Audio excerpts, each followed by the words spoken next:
Hello, it's week 18 of season 6 of the Andy Griffith Show. This week's episode title is The Legend of Barney Fife.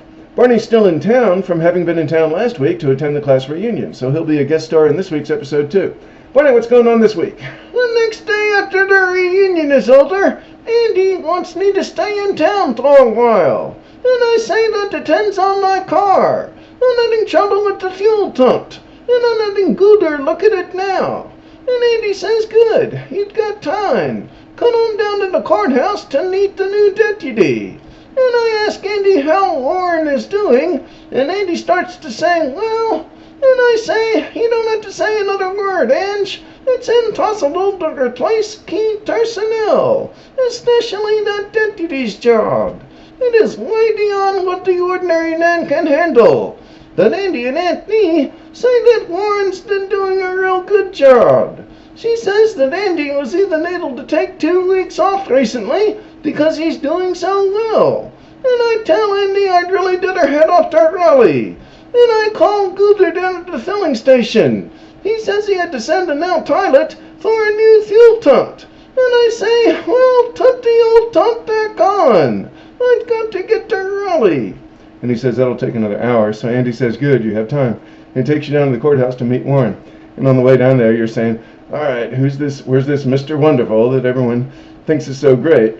But when I meet him, he's very complimentary of me. He says it's a pleasure to meet me, and he says how many wonderful things he's heard about me. And he offers me coffee, and he wants me to stay around town so I can tell him about my deputy experiences. And I say I guess there's no real hurry to get back.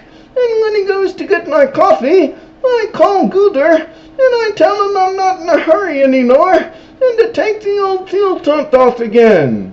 And Goober's not real happy about that. Meanwhile, Warren comes back with your coffee. Yeah, I tell him, now, you were asking me about my experiences as a deputy. Well, when they first turned on the old badge, but then Warren says he has to go over to the barber shop to fix something for Floyd. And I follow him while I talk about my experiences. And when we come back, Farley from the newspaper is there, and Warren convinces him to run a picture of me along with a reunion story. So I go to put on my uniform, which I just happened to have brought with me. And they all go out in front of the courthouse to set up the picture, and you put your uniform on inside the courthouse, and then you stay for a while to look in the mirror, and the phone rings with you as the only one in there, and you don't work there anymore. Then I answer it anyway. It's the county workthorn calling about an escaped prisoner named Avery Noonan. And I say, oh yeah, I remember. It's about a year back. I'm the one who got him sent out. And the guy calling recognizes my voice. And he says this guy that escaped always talked about how he wanted to dust out and even things up with Barney Fife. And he says he hopes Avery Noonan don't find me, 'cause he's big and real mean. And Andy comes back in the courthouse to see what's keeping me, and I tell him maybe I ought to pass on the picture and on the story about my being back in town. It might seem tushy. And Andy disagrees, but you say you'd really like to play it your own way. And he says, okay, but he's confused because this isn't like you. And then Goober calls, and you try to disguise your voice before you realize it's Goober calling because you're worried it's Avery Noonan calling, trying to find out where you are. And he says the old fuel tank is off, and he's going to put a new one in. And I tell him to put the old one back on again. And he says, yes, sir, and he hangs up. He's not happy. And I walk out in a raincoat and a hat pulled down low, and I tell Andy I'm going back to his house to tack. I've got to leave.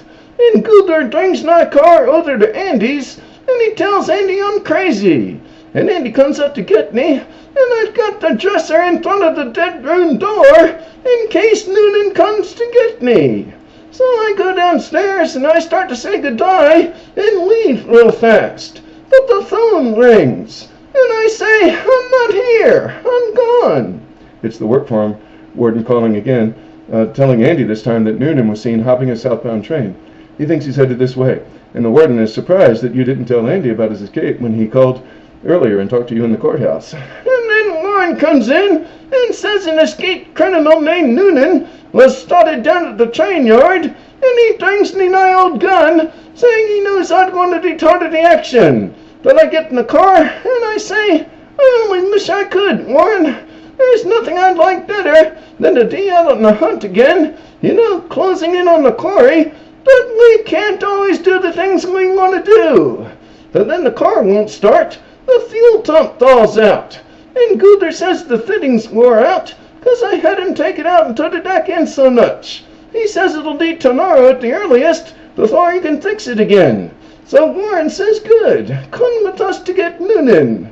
So I go, and at the depot, Andy tells me to stay on the car radio while he and Warren go in. But after a while I start to feel guilty not doing anything, so I go in, and I find him. He starts to get up to fight me, but Andy throws a bag of feed on him and knocks him down. And then Warren comes up, and Andy says I shouldn't have hit Avery so hard. And I say, well, when he come at me, I just pow, 1, 2, right in the bread basket. No need to use a pistol when I got these ladies. And then Warren congratulates me, and I say, well, that's the only way to handle them. You'll learn.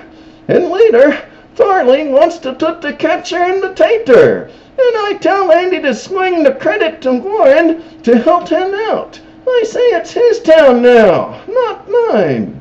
And then after you walk out to see Farley, Andy tells Warren that Barney's really something. We'll see you next week for episode 19.